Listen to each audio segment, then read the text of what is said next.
So a lot of us already know by now that most of the diversity of this game's roster goes beyond the characters themselves.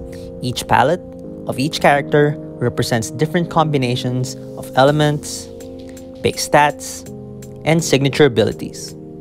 This diversity leads not only to different playstyles, but also different fundamental roles.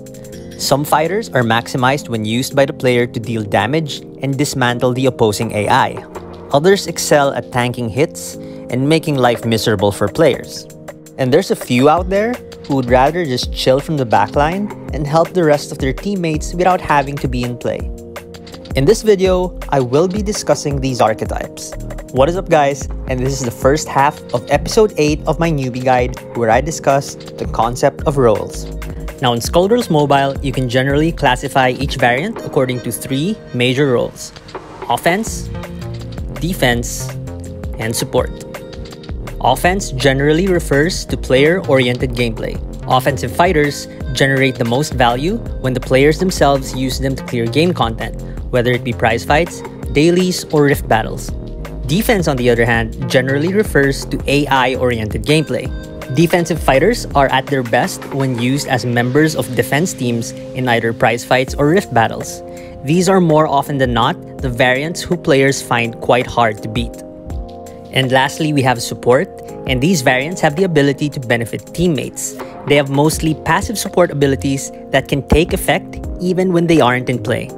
In a lot of cases, you'd actually rather not have any of them in play to generate the most value out of them. There are also the occasional active support abilities that require a fighter to be in play and perform specific actions to help teammates. A common example of active support is Valentine's blockbuster Forbidden Procedure, which can revive fallen teammates. Because of this, any Valentine with this blockbuster equipped can technically fill an active support role. Okay, so before I continue, please take note that this next part is a discussion of general considerations and not clear-cut rules. There are going to be many exceptions and gray areas here, so please remember that throughout the rest of this video. So, what are the factors to consider when identifying a variant's primary role? One thing to consider is the signature abilities trigger. In general, if a fighter needs to inflict a hit or deal damage to an opponent for the ability to activate, they would point more towards an offensive role. Bad Hair Day is a perfect example of this, as she needs to secure hits to inflict her bleed. Conversely, if a fighter needs to get hit for the ability to activate, that would make them lean towards a more defensive role. A perfect contrast to our previous example is Frayed Ends, because she needs to get hit in order to inflict her bleed. Blocking is another trigger for signature abilities and is more consistently maximized on offense rather than defense. Now, this may sound counterintuitive because blocking is defensive by nature, but we have to go back to our definitions. Offense is player-oriented and defense is AI-oriented.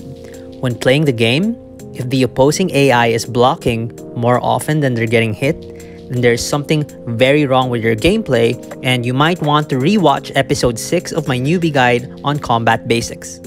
Always remember that in the ideal flow of battle, attackers should be receiving more blocked hits and defenders should be receiving more unblocked hits. Another thing to consider when determining roles are the buffs. Many variants gain various buffs as part of their signature ability, and the type of buff has an influence on their role. Variants that gain buffs like Enrage or any kind of damage boost could mean they are more offensive in nature, while those that gain armor, thorns, or any kind of damage reduction might push them more towards a defensive role. Base stats are also a very important and often overlooked metric in determining a variant's role. If the stats are skewed towards attack, they would lean towards offense. If they're skewed towards HP, then they would lean more towards defense. So at this point, I've discussed a good number of metrics in determining a variant's role. Again, these are not strict black and white rules, but rather general considerations. Now, when discussed one by one and in a vacuum, these metrics seemingly lead to obvious conclusions. However, it can get confusing when talking about all of these factors together. So here's an example. Heavy Metal has access to armor, and the trigger is receiving hits. But He also gets a damage boost as blockbusters while benefiting from armor. So which is it? Is it offense? Is it defense? Or maybe both? There are many variants in the game that present with this kind of dilemma. It's not as simple as it looks. Taking all factors into consideration and in the right context will take a lot of experience that newer players don't have yet. But don't worry, over time, once you get a good feel of the game and its many variants, you will develop a sense of properly identifying their roles. Now, it's important to know what role you want to assign your fighters because this will dictate what stats you want to invest in.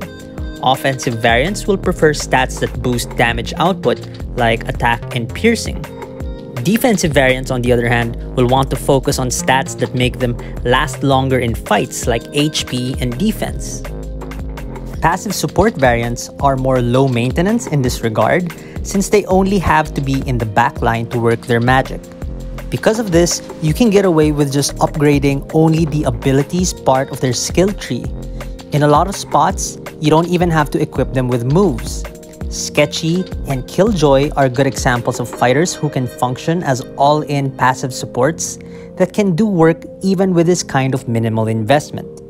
Now, if you eventually want to flex your passive supports into either an offensive or defensive role, that's when you can fully invest into their skill tree and then choose whichever stat is appropriate to whatever role you want to flex them in. Surgeon General is an example of a variant with a passive support ability who also has access to a powerful offensive ability.